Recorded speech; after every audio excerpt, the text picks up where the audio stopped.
Hello po sa inyong lahat. Ito po muli ako nagbabalik. Ako nga pala si Reggie, ang inyong narrator dito sa channel na to. At bago natin simulan ng kwento, nais ko lang i-shout out yung nag-comment sa ating latest upload na si Rolden Rosit. So yun, bali ganito na lang, yung mga nagko-comment sa ating latest upload, yun na lang yung i-shout out natin sa susunod na upload. Okay? Paano? Simulan na natin ang kwento.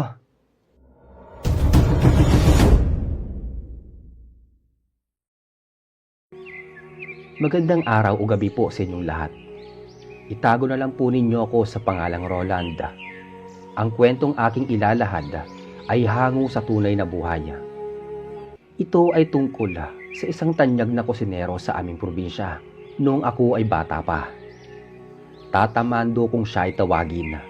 Madali siyang hanapin dahil kilalang kilala siya sa buong bayan. Sa tuwing may piyestahan, kaarawan o anumang uri ng okasyon, ay palagi siyang kinukuha para magluto sa handaan. Sa kabila ng katanyagan ni Tata Mando bilang isang kalibring kusinero, umugong din ang balita sa lahat ng sulok ng bayan at mga baryo. Ang taglay na anting-anting ng matanda gamit ang bunga ng kalamansi. Marami na di umanong nagaping aswang si Tata Mando dahil sa bagsik ng kalamansi na pinaniniwala ang anting-anting nito. Subalit kung gaano katanyag si Tata Mando bilang kusinero at pagkakaroon nito ng anting-anting, meron ding tanyag na baryo sa aming bayan at ang baryong ito, ang di umano, ay pinamubugaran ng mga aswang. Ang kinatatakutang baryo ay kilala sa tawag na baryo sa pinit. Karamihan sa mga binibiktima ng mga ito ay naninirahan sa mga liblib na lugar. Sinasabi ng karamihan na magagaling magpanggap bilang normal na mga tao ang mga aswang upang malaya silang makisalamuha sa mga tao. Minsan ay nagiging hayop ang mga ito kaya madaling nakakahanap ng mabibiktima. Si Tata Mando ay may paboritong lutuin na isang putahe at ito ay dinuguan. Lahat ng handaan na pinaglulutuan niya ay siguradong merong dinuguan. May mga nagsasabi na kaya dinuguan ang paboritong lutuin ng matanda dahil pinipigaan niya ito ng kakaibang uri ng kalamansi. Ang kalamansi na ginagamit ni Tata Mando sa mga dinuguan ay kayang kumilatis kung meron bang aswang. Marami ang naghangad na tuklasin ito kung anong uri ng kalamansi ang ginagamit ni Tata Mando. May iilang tao di umano ang nagsabi na sa pulang lupa nakatanima ang mga puno ng kalamansi ng kusinero. Isang araw, panahon ng tag-araw, nang dumating sa bahay ni Tata Mando ang isang binatilyo. Payat malalim ang mga mata nito at kapansin-pansin ang nangingitim na talukap ng mga mata. Nagpakilala ito bilang si Darwin. "Lolo, tulungan po ninyo ako. Nais ko na pong matuldukan ng masamang gawain ng aking angkan. Nalalapit na po ang piyesta sa amin at nakatitiyak akong marami na namang mabibiktima. Ako ang naatasan ng aking ama na maghanap ng kusinero." Wika ng binatilyo. Nagulat ang matanda sa kanyang narinig. Batid niya na di pangkaraniwan ang binatilyong nasa harapan niya. Isa itong aswang, ngunit ramdam niya na mabait na aswang ang kanyang kaharap dahil may malasakit pa ito sa kapakanan ng mga tao. Nahulog sa malalim na pag-iisip si Tata Mando nang banggitin ni Darwin ang pangalan ng kanilang baryo at ito ay walang iba kundi ang bantog na baryo kung saan ay pinamumugaran di umano ng mga aswang, ang baryo sa pinit. Alam ni Tata Mando na mapanganib ang hinihinging tulong ni Darwin, ngunit ramdam niya na sa kabila ng tunay nitong katauhan ay nangingibabaw pa rin ang kabutihan sa loob nito.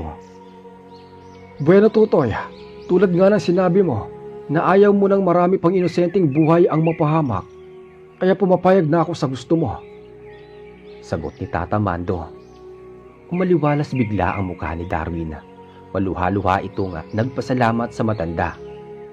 Marami pa silang napag-usapang dalawa sa mga gagawin nilang paghahanda sa gabi ng bispiras ng piyesta. Sa nalalapit na kabilugan ng buwan, ang petsa ng piyesta sa baryo sa Pinit. Walang inaksayang sandali si Tata Mando. Lumapit siya sa kaibigan niyang albularyo na si Lolo Damian upang manghingi ng gabay. Iba yung pag-iingat ang kailangan mong gawin, kaibigan, sapagkat mga halimaw na aswang ang kakaharapin mo. Bukod sa mapanganib, masyado silang marami, kaya buhay mo ang nakataya sa gagawin mo. Nag-aalalang wika ni Lolo Damian. Maya-maya, may mga ritual na ginawa si Lolo Damian para kay Tata Mando. May mga pinabaon din siyang bagay na magagamit sa labanan at tinuruan ng ritual ang kaibigan upang maging proteksyon sa panganib na susuungin ito. Nang sumunod na araw, ay namita si Tata Mando ng maraming bunga ng kalamansi. 3 araw niya itong ibinuro sa ilalim ng pulang lupa. Napabuntong hininga ang matanda. Tumingala sa langit at taimtim na nagdasala. Makalipas ang ilang araw, ay dumating na sa wakas ang bispiras ng piyesta sa baryo. Katulad ng itinuro kay Tata Mando ng kaibigan niyang albularyo, bago sumapit ang pagbubukang liwayway, ay binabagtas niya na ang makipot na daan papunta sa baryo sa Pinit. 6:00 ng umaga, nang narating ni Tata Mando ang sangang ilog na sinasabi sa kanya ni Darwin. Hindi siya makapaniwala na totoo ito. Sandali siyang nagpahinga at naupo sa ibabaw ng isang malaking bato. Tahimik ang paligid. Tanging lagaslas lang ng tubig ang naririnig ni Tata Mando. Nangaligkig ang balat niya nang umihip ang malamig na simoy ng hangin. Inilibot ni Tata Mando ang kanyang paningin sa paligid ng ilog. May bahagi ng ilog ang mangasul-ngasul ang kulay ng tubig. Ibig sabihin na ay malalim na parte ito. Hanggang sa natuon ang kanyang paningin sa isang matandang lalaki na nakatayo ilang dipa ang layo mula sa kinauupuan niya. Pinagmasdan ni Tata Mando ang lalaki. Kahit ilang dipa ang layo nito sa kanya, ay banaag niya ang nanlalalim nitong mga mata. Maputlang balat at may kahabaang kuko na bakas ang pangingitim sa gilid ng mga daliri.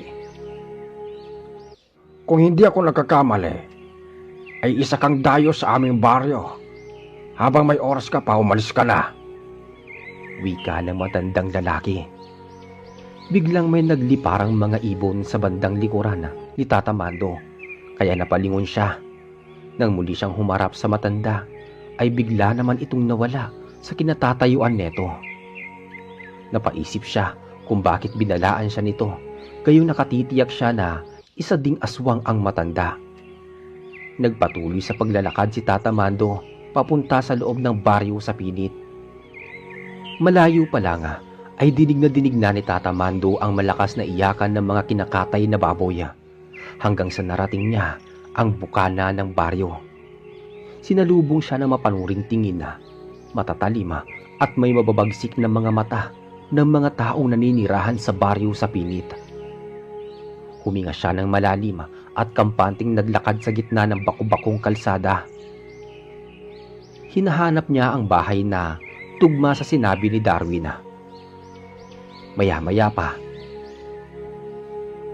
"Tata Mando, dito po ang bahay namin."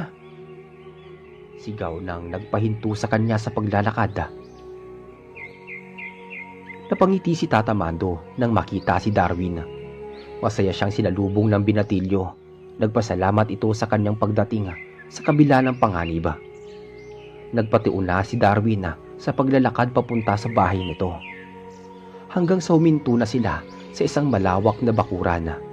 May malaki at malawak na bahay na yari sa tabla ang mga dingding, habang yero naman ang bubong ng bahay na nakatayo sa loob.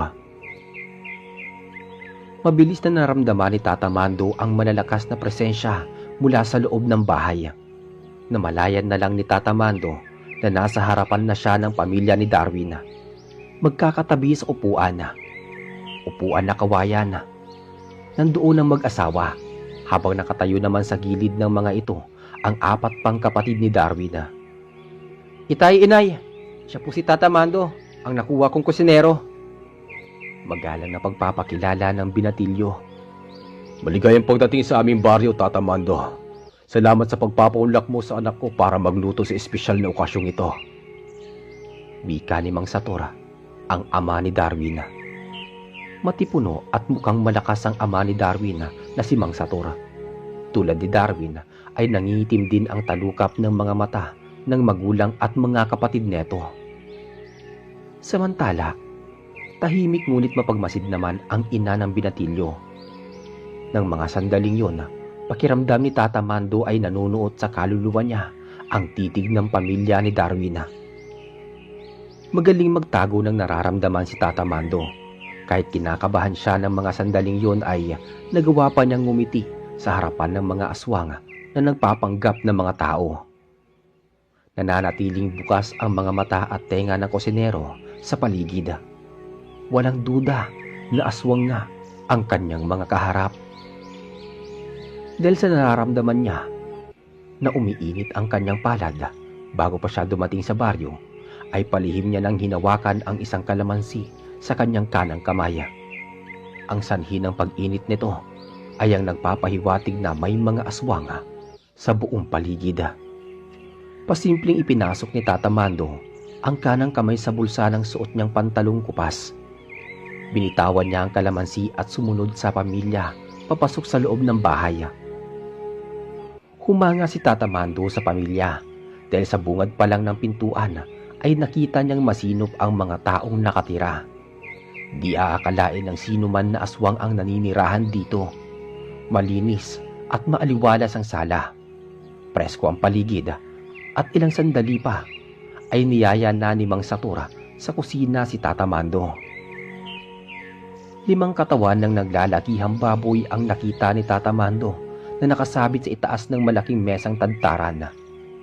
Madali ang ipiniliwanag sa kanya ni Mang Satura ang mga putahing kanyang lulutuin.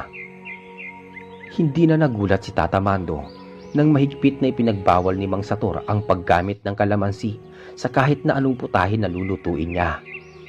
Tumango si Tata Mando. Alam niya na pinakaayaw ng mga aswang ang kalamansi. Naging sunod-sunuran siya sa lahat ng bilin ni Mang Satura. Yung mga lamang loob ng baboy at dugo na ibinilin mo para sa dinuguan, inasa likod bahay. Wika ni Mang Satura. Tumango si Tata Mando at nagpasalamat. Inalok siya ni Mang Satur para kumain muna. Subalit tumanggi siya at sinabi niya na busog pa siya. Kaya naman inutusan ni Mang Satur si Darwin na samahan muna ang kusinero sa silid na ihahanda para dito. Lolo, kailangan po natin mag-ingat. Lahat ng taong nakita mo, mga aswang sila. Hindi po nila dapat matunog na may plano tayo mamayang gabi. Bulong ni Darwin. Tumango si Tata Mando at sandali pa silang nag-usap ng pabulong bago siya iniwan ng binatilyo. 9:00 ng umaga. Pagkatapos makapagpahinga, ay pumunta na sa kusina si Tata Mando. May naabutan siyang tinatadtad na karne sa mesa. At nakahanda na rin ang mga rekado para sa iba't ibang putahe na kanyang lulutuin. Sa tulong ni Darwin, ay mabilis na inihanda ni Tata Mando ang lahat ng lulutuing putahe. Una niyang niluto ang kaldereta at paksiw na siyang ibinili ni Mang Satura para sa pananghalian. Hindi nakaramdam ng pagod si Tata Mando. Bago mag 12:00 ng tanghali ay nakahain na sa mesa ang kaldereta at paksiw. Samantala, binalikan muna ni Tata Mando ang mga karne na ibinabad niya sa kalamansi. Sinadya niyang ilagay ang mga ito sa kawa sa labas ng kusina para di mahalata ng pamilya na binabaran niya ito ng kalamansi. Oras ng pananghalian na. Napuno agad ang mesa ni na Darwin ng mga bisita. Bakas ang tuwa sa mukha ng mag-asawang sina Mang Satura at Aling Norma nang mag-umpisa ng kumain ang mga bisita. Palihim na nag-obserba si Tata Mando. Hindi na siya nagtaka kung bakit hindi ang pamilya ni Darwin ang unang umupo sa hapag para mananghalian. Kitang-kita niya ang pagkatuwa ng mag-asawa dahil sarap na sarap ang mga bisita sa kinakain. Tumatagaktak pa ang mga pawis ng mga ito.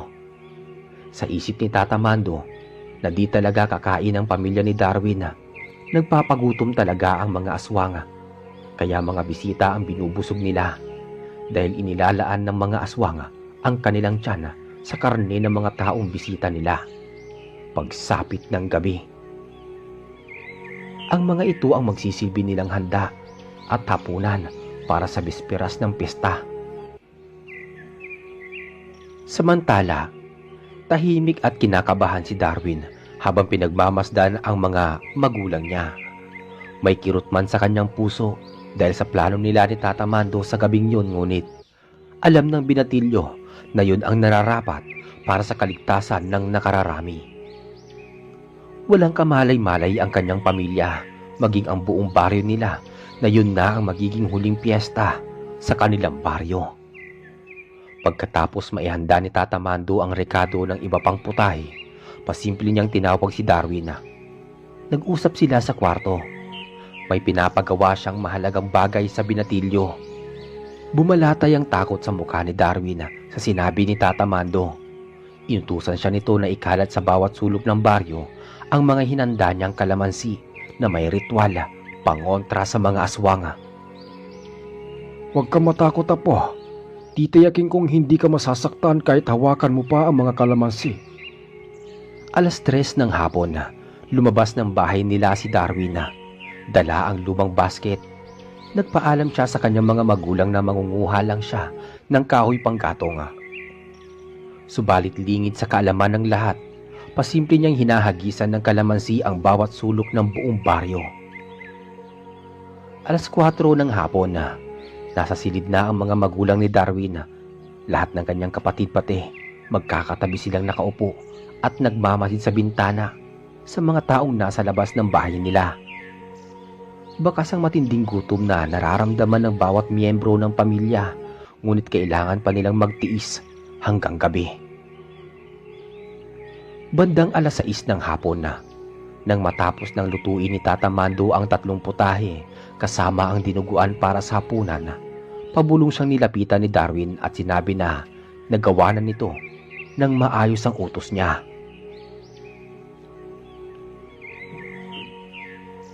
Tumangulang si Tata Mando at nagpaalam na si Darwin. Lumabas ng bahay ang kusinero. Naabutan niya ang pamilya nito na nagkukwentuhan at nakikipagkwentuhan sa mga bisita. Ayon kay Darwin, karamihan sa mga bisita nila ay mga kamag-anak nila na nagmula pa sa ibang bayan at mga aswang din. Habang ang iba naman ay mga kakilala at kaibigan ng mga ito na nakumbinsi na makipiesta sa kanila. Ang hindi alam ng mga taong naimbita ay sila ang pagpipiestahan ng mga taga-baryo pagsapit ng hating gabi. 7:00 ng gabi, unti-unti nang nagliliwanag ang paligid sa labas. Nang tumingala si Tata Mando, nakita niya na unti-unti nang lumalabas ang pisngi ng buwan. Naalala niya na maya-maya lang ay tuluyan ng lilitaw ang bilog na buwan at ang pagkakataong yun ang inaabangang mangyari ng mga aswang. Biglang naging mainit ang pakiramdam ni Tata Mando sa paligid. Napansin niya na kakaiba na ang mga kinikilos ng pamilya ni Darwin. Bigla-biglang nawawala ang mga ito sa bakuran at pumupunta sa likod ng bahay. Minsan pa niyang pinagmamasdan ang mga bisita na masayang nagkukwentuhan. Ang iba ay nagiinuman pa sa bakuran. Napabuntong hininga na lang ang kusinero. Walang kamalay-malay ang mga bisita sa nakatakdang mangyari sa gabing yun. Pagsapit ng 8:00 ng gabi, ay inutusan na ni Mang Satur si Aling Norma na pakainin na ang kanilang mga bisita. Tumulong na din si Tata Mando sa paghahanda ng mga plato at siya na rin ang nagsandok ng bandihado ng mga pagkain. Sarap na sarap ang mga bisita sa iba't ibang putahe na nakahain. Kaunting dinuguan lang ang hinain ni Tata Mando sa mga ito dahil nakalaan ang dinuguan sa angkan ni Mang Satur. Nahuli ni Tata Mando na nagtitinginan ng makahulugan na ang mag-asawa. At para di sila mahalata ng mga tao, sa di nila pagkain ay ang mga mag-anak naman ang sumunod na umupo sa mesa. Bagamat kinakabahan ay dinuguan ang unang inihain ni Tata Mando sa mesa. Malapot-lapot pa ang dinuguan at itim na itim. Napalunuklaway ang mag-anak. Lihim na nasiyahan si Tata Mando sa nakikitang pagkasabik ng mag-anak sa espesyal na putahe niyang yun. Maya-maya pa, nag-umpisa ng kumain ang mag-anak. Tulad ng inaasahan ay sarap na sarap ang mga ito sa dinuguan. Samantala, kapansin-pansin na kaunti lang ang nakain ni Darwin. Naawa si Tata Mando sa binatilyo. Batid niya na mahal nito ang pamilya. Subalit matapang ito at likas ang pagiging mabuti ng puso. Dahil sa gusto nitong iligtas sa tiyak na kapahamakan ang lahat ng taong dayo at bisita sa barin yun. Napakagaling ng pagluluto mo, Tata Mando. Basta magkakasundo lang tayo ngayong gabi. Ikaw ang kukuhain namin kusinero tuwing piyesta. Wika ni Mang Satura. Ngumiti ng matamis at nagpasalamat si Tata Mando sa papuri sa kanya ni Mang Satura. Ngunit napawi agad ang ngiti niya at natigilan nang magsalita si Aling Norma. Ayon kay Aling Norma, tila may maasim siyang nalasahan sa mga putahe. Hindi lang niya mawari kung aling putahe yun. Tumalim ang mga mata ni Mang Satura habang nakatingin kay Tata Mando. Pabilis itong tumayo at sinunggaban ang matanda. Kitang-kita ni Tata Mando ang panlilisik ng mga mata ni Mang Satura. Naglabasan ang mga ugat nito sa noo at biglang nanlaki ang mga mata nito nang biglang humaba ang mga kuko ni Mang Satura. Akmang lalapitan na nito ang matanda nang biglang nagsalita si Darwin. Wala pong kalamansi na nilagay si Tata Mando sa lahat ng putahe. Katulong niya ako sa pagluluto sa kusina kanina, kaya nabantayan ko lahat ng galaw niya. Wika ng binatilyo. Sakalang natauhan si Mang Satura. Dahan-dahan itong lumapit kay Tata Mando. Humingi ito ng pasensya sa matanda, saka nagmamadaling tumayo at lumabas ng kusina. Sumunod na tumayo ay si Aling Norma. Tinapunan pa nito ng masamang tingin ang kusinero bago nagmamadaling sumunod sa kanyang asawa. Maging ang mga kapatid ni Darwin ay tumayo na rin. Nang matiyak ni Darwin na wala ng ibang tao sa kusina, ay humingi agad ng paumanhin ang binatilyo sa nangyari. Mga bisitang kamag-anak ng pamilya ang huling kumain ng hapunan na dinuguan. Yun ang halos kinain nila, kaya mabilis na natapos ang hapunan. 9:30 ng gabi, lumabas si Tata Mando sa bakuran. Kitang-kita niya ang bilog na buwan sa langit. Maliwanag ang buong paligid, kaya sinusubukang kausapin ni Tata Mando ang mga bisita na mga tambay sa bakuran. Subalit palagi namang nakamasid si Aling Norma sa kanya.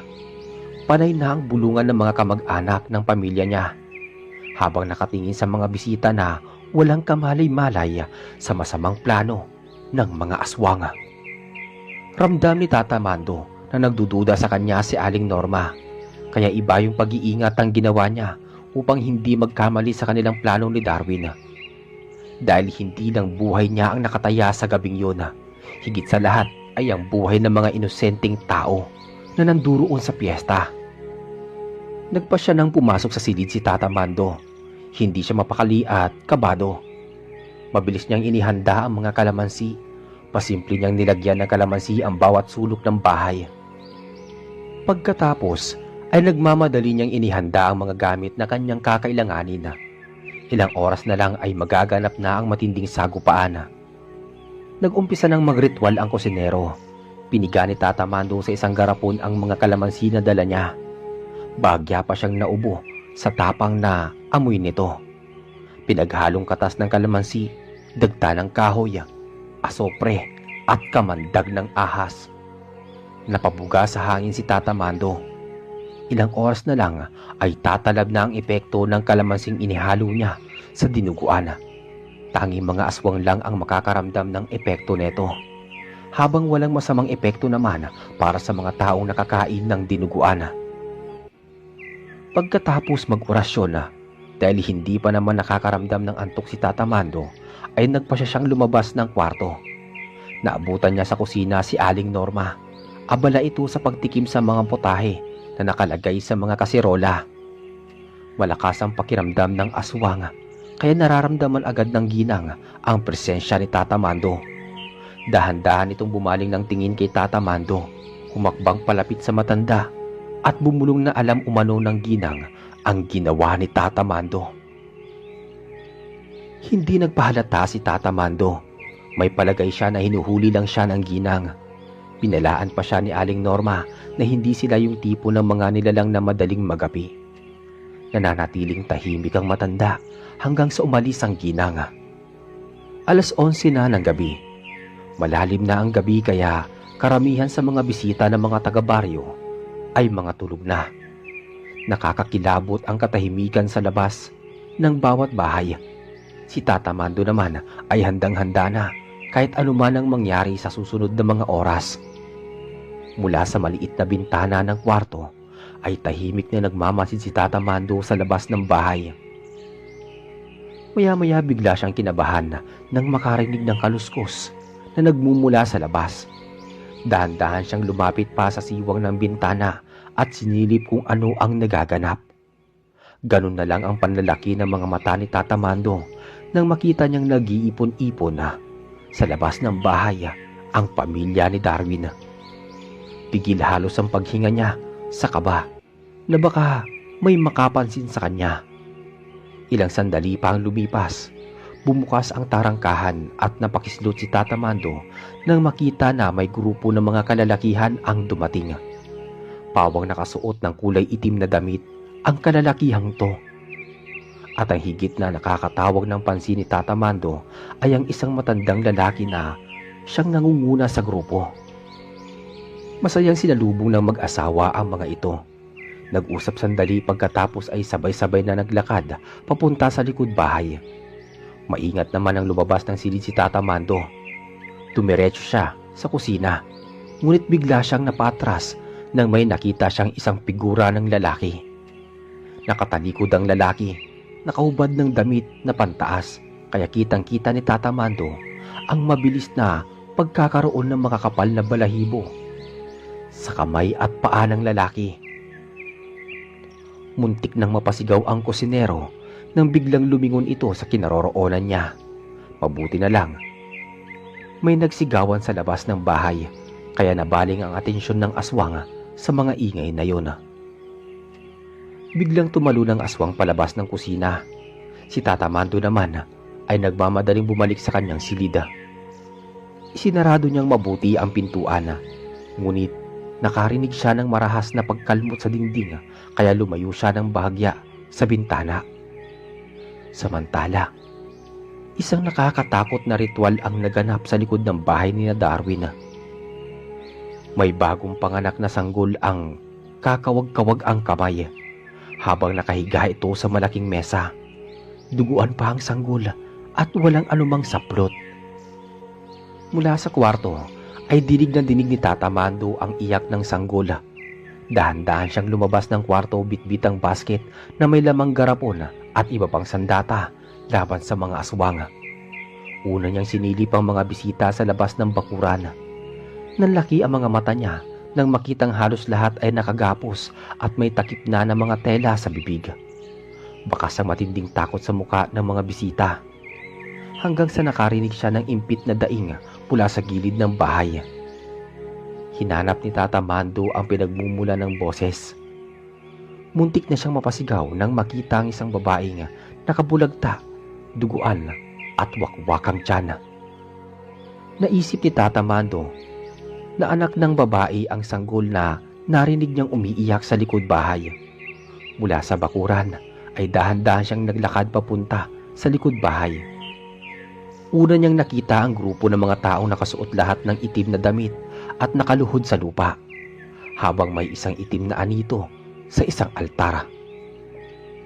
Kitang-kita niya ang sanggol na umiiyak sa malaking mesa malapit sa altar, at nang lumingon siya sa gilid ng kusina, nakita niyang nakaluhod ng magkakasama ang pamilya ni Darwin. Nakaramdam ng habag ang kusinero para sa kawawang sanggol na gagawing alay sa Diyos-Diyosan ng kadiliman. At matinding galit dahil sa ginawa ng mga aswang sa ina ng sanggol na malamang sa mga sandaling yon ay wala ng buhay. Habang abala ang lahat sa ritual, sinamantala ni Tata Mando ang pagkakataon. Muntik na siyang madapa nang may biglang humila sa kanya sa likod. Agad naman niyang nakilala si Darwin. Kahit nakasuot ito ng itim na damit, kilala niya to. Tata Mando, ito na po ang tamang pagkakataon. Kailangan isagawa na natin ang plano natin bago pa matapos ang ritual. Bulong ni Darwin. Naghiwalay ng direksyon sina Tata Mando at Darwin. Ilang sandali pa ay biglang tumayo si Apo Lambino, ang pinuno ng mga aswang. Huminto sa kani-kanilang ginagawa ang iba. Hanggang sa nakarinig sila ng mga daing mula sa hanay ng mga aswang. Tumalab na ang kalamansi na hinalo ni Tata Mando sa may tinuguan. Namimilipit sa sakit ang karamihan. Maging ang buong pamilya ni na Mang Sator ay halos bumulagta sa lupa. Sa isang iglap ay nanlisik ang mga mata ni Apo Lambino at sumigaw. Sino ang pangahas na nagtarantado sa mga alagad ko? Sigaw nito. Kasunod ay ang unti-unting pagbabago ng itsura nito. Lumipad ang katawan ng pinuno. Nagkaroon ng makakapal na balahibo sa muka, kamay at paa, at halo pang nanlisik ang mga mata ng naturang nilalang.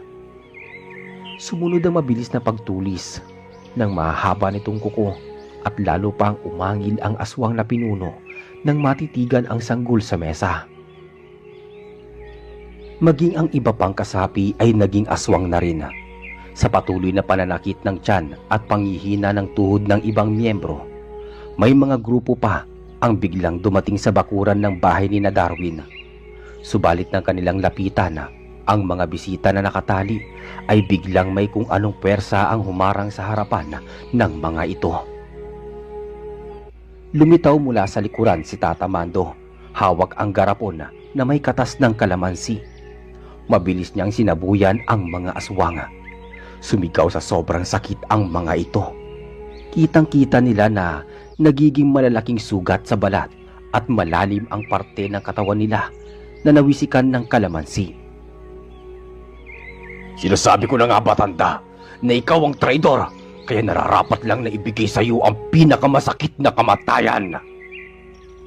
Sigaw ni Mang Sator kahit na hirap na itong kumilos. Samantala, sa iba pang bahagi ng baryo ay mabilis na tinalon at walang awang sinugod ng mga aswang ang mga dayong bisita. Dumanak ang dugo sa lahat ng sulok. Sumambulat ang di mabilang na mga laman loob ng mga biktima. Patuloy ang pagsalakay ng mga aswang sa mga tao. Tanging hiyaw at pagtangis ng mga biktima ang naririnig. Ngunit bago pa nila tuluyang malipol ang mga tao, nakaamoy ang mga aswang ng nakakasulasok na amoy. Humalo sa hangin ang amoy ng asopre. Unti-unting nanghihina ang mga aswang hanggang sa nakita na lang nila sa pamamagitan ng liwanag ng buwan ang itim na usok na nagmumula sa lahat ng sulok ng baryo. Hindi makapaniwala ang buong pamilya ni Darwin. Nakita siya ng mga ito na tumutulong sa kusinero na si Tata Mando sa paghagis ng maraming kalamansi sa paligid. Napapasigaw ang sino mang tamaan ng kalamansi dahil nasusunog agad ang mga ito. Kasumpa-sumpa kang anak, Darwin. Paano mo kami nagawang ipagkanulo sa isang tao? Galit na tanong ni Mang Sator. Maging si Aling Norma na ina ni Darwin ay nangangalaiti sa galit sa sariling anak. Sa harapan ng buong angka ni Darwin ay lumuhod siya habang tumutulo ang masaganang luha. Hindi ko na po hingin ang inyong kapatawaran. Batid ko na walang kasing sakit ang ginawa ko sa lipi natin. Subalit, kung inyong iisipin, higit na mas masakit at walang kapatawaran ang ginagawa nating mga aswang sa mga taong pinaslang at naging biktima natin. Sabi ni Darwin. Mula sa pinagkukublihang halaman, ay napaluha si Tata Mando. Napakabusilak talaga ng puso ng binatilyong si Darwin. Nilapitan niya ito at tinulungang tumayo. Sa isang iglap lang ay biglang dumilim ang paligid. Mula sa di kalayuan ay lumitaw naman si Lolo Damian, dala ang kanyang tungkod at panay ang bulong nito habang nililibot ang buong baryo. Hindi pa man nakakabuelo ang mga aswang sa panghihina, sabay-sabay silang napatingin kay Lolo Damian na nasa kanilang harapan. Nang sabay-sabay ding may gumapos na itim na usok sa mga kamay at paa nila. Nanlaki ang mga mata ng pinuno ni Apo Lambino, hindi makapaniwala sa kanyang nasaksihan. Ang mahika. Ang itim na mahika ng anting-anting ng kalamansing pula. Hindi maaari to. Bakas ang takot sa boses ng pinuno. Lingid sa kaalaman ng lahat, ang albularyong si Lolo Damian ang nagbigay ng anting-anting ng kalamansi kay Tata Mando, sapagkat hindi isang normal na tao si Lolo Damian. Isa itong engkanto na naging matalik na kaibigan ni Tata Mando. Kinabukasan na, pagsapit ng umaga, ay ganap ng tao ang mga aswang. Dumating ang grupo ng mga otoridad at hinuli ang lahat ng mga aswang na nagtatago sa katauhan ng pagiging tao. Maraming salamat sa kabutihan at katapangan mo, Tata Mando. Kung hindi dahil sa iyo, maraming buhay na naman ang nasayang. Wika ng hepe ng pulis. Nilingon ni Tata Mando si Lolo Damian, ngunit bigla itong nawala sa kanyang likuran. Ayon sa mga pulis, may isang matandang lalaki ang nagtungo sa presinto upang humingi ng tulong. Itinuro ng matanda ang baryo sa pinit. Napabuntong hininga na lang si Tata Mando. Tulad ng dati, ay bigla namang naglaho ang kaibigan niya. Sa simula pa lang, nang pakikipaglaban niya sa mga aswang, ay palagi siyang tinutulungan ni Lolo Damian na isang engkanto. Inilihim nilang dalawa sa lahat ang tunay na katauhan ni Lolo Damian. Bago isakay sa truck ang mga taong aswang, ay nagsalitang muli si Tata Damian. Hindi ako ang tunay na nagligtas sa mga tao, kundi itong matapang at may busilak na puso na binatilyong ito. Pinuntahan niya ako sa bahay para humingi ng tulong at masugpo na ang masamang gawain ng kanyang lipi. Nagpapatunay lang na hindi lahat ng aswang ay masama. Nakangiting wika ni Tata Mando. Nagsigawan ang mga taong nakaligtas ng nagdaang gabi. Umulan ng pasasalamat para kay Darwin. Kusang tumulo ang luha ng binatilyo sa mga narinig. Hindi ako isang bayani, sapagkat ang naging kapalit ng ginawa ko ay kalayaan ng aking pamilya at lipi. Ginawa ko ang bagay na to upang kahit papaano ay makabawi sa lahat ng mga buhay na kinuha namin. Humihingi ako ng tawad para sa lahat, sabi ni Darwin. Namalayan na lang nila na umiyak na rin lahat ng miyembro ng mga aswang. Naantig ang mga damdamin nila sa mga sinabi ni Darwin. Samantala, ipinagmalaki naman ng palihim ng mga magulang ni Darwin ang kanilang anak. Umaasa sila na sa ginawang yun ni Darwin ay hudyat na ng panibagong buhay para sa kanilang lahat patungo sa matuwid na landas at mas magandang kinabukasan. At dito po natatapos ang ating kwento. Maraming salamat po sa inyong pakikinig. Muli, ako nga pala si Reggie, ang inyong narrator sa channel na ito. Huwag niyo pong kalimutang mag-subscribe at mag-comment at pakilike na rin ng ating video. Hanggang sa muli.